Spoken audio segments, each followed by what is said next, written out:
ہے۔ میرا سوال یہ ہے کہ کیا جس طریقے سے 3 بار طلاق کہنے سے طلاق ہو جاتا ہے، کیا اسی طریقے سے 3 بار اقرار کرنے سے نکاح ہو جاتا ہے؟ شیعہ مذہب کے اعتبار سے 3 بار طلاق طلاق طلاق کہہ دینے سے طلاق نہیں ہو جاتی، ڈائیورس نہیں ہو جاتی ہے، بلکہ طلاق کے لیے اور ڈائیورس کے لیے ضروری ہے کہ جو شرطیں ہماری شریعت نے بتائی ہیں اور جو کنڈیشنز رکھی ہیں ان کو اپلائی کرنا ضروری ہے اور لازمی ہے، اور جب تک وہ کنڈیشنز اور ٹرمز پورے نہیں ہوں گے اس وقت تک طلاق نہیں ہوگی، چاہے کوئی انسان کتنی ہی بار اپنی زبان سے طلاق طلاق کیوں نہ کہہ دے۔ ٹھیک اسی طرح سے اگر کسی انسان کو شادی کرنی ہے، نکاح کرنا ہے، تو خالی نکاح نکاح نکاح کہہ دینے سے نکاح نہیں ہو جاتا، بلکہ اس کے لیے بھی ایک فارمولا ہے اور اس کے کچھ فارمز ہیں ٹرمز اینڈ کنڈیشن کے ساتھ، اس فارمولے کو اپلائی کرنا ہوگا، تب جا کر ہی نکاح ہوگا اور شادی ہو سکے گی۔ مذہب تشیع اور شیعہ فقہا کے نزدیک طلاق دینے کی کچھ شرطیں ہیں: 1 بالغ ہو، 2 عاقل ہو، 3 اختیار رکھتا ہو، 4 قصد رکھتا ہو یعنی اس کا سیریس ارادہ ہو طلاق دینے کا، وہ شوخی مذاق مزاح نہ کر رہا ہو، 5 جس عورت کو وہ طلاق دینا چاہ رہا ہے وہ خون حیض و نفاس سے پاک ہو، 6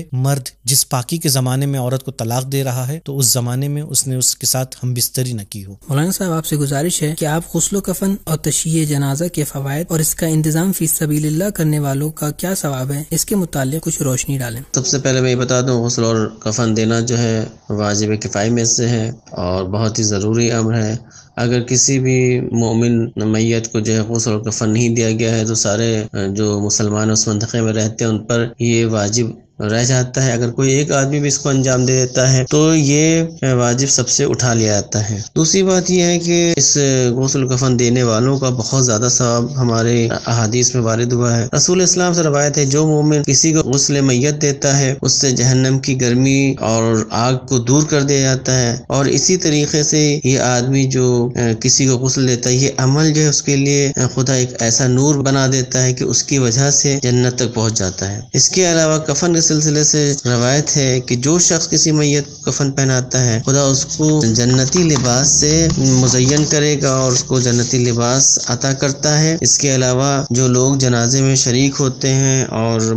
اپنے مومن مردہ بھائی کے تشییع جنازہ کرتے ہیں ان کے سلسلے سے روایت ہے کہ امام باقر علیہ السلام ارشاد فرماتے ہیں جو آدمی چاروں طرف سے میت کو کاندھا دیتا ہے اس کے 40 گناہ بخش دیے جاتے ہیں۔ اسی طریقے سے امام صادق علیہ السلام سے روایت ہے کہ جو بھی کسی مومن کے جنازے میں کاندھا دیتا ہے اور شریک ہوتا ہے یہاں تک کہ اس کو دفن کر دیا جاتا ہے تو خدا 70 فرشتوں کو ان شرکا کے ساتھ قرار دیتا ہے، اور جب یہ شریک ہونے والے لوگ کسی کے جنازے میں جب یہ خود اس دنیا سے اڑ جاتے ہیں تو یہی فرشتے ان کے جنازے کو کاندھا دیتے ہیں اور ان کے جنازے میں شریک رہتے ہیں، اور جب یہ لوگ قیامت میں پہنچیں گے تو یہی فرشتے جو ہیں ان لوگوں کے لیے طلب مغفرت کریں گے۔ رسول اسلام نے حضرت علیہ السلام سے فرمایا کہ 2 میل تک جنازے میں شرکت کرو۔ اس کا مطلب یہ ہے کہ جنازے میں شرکت کرنے کی اتنی اہمیت ہے کہ اگر کافی دور بھی جانا پڑے انسان کو تو اس کو شرکت کرنا چاہیے۔ میرا سوال یہ ہے کہ تقویٰ کیا ہے اور اس کو اپنی زندگی میں کیسے اپلائی کریں اور اپنے ارادے کو کیسے مضبوط کریں؟ آغا جان، تقویٰ کا جو مسئلہ ہے اس میں مباحث تو بہت زیادہ ہیں،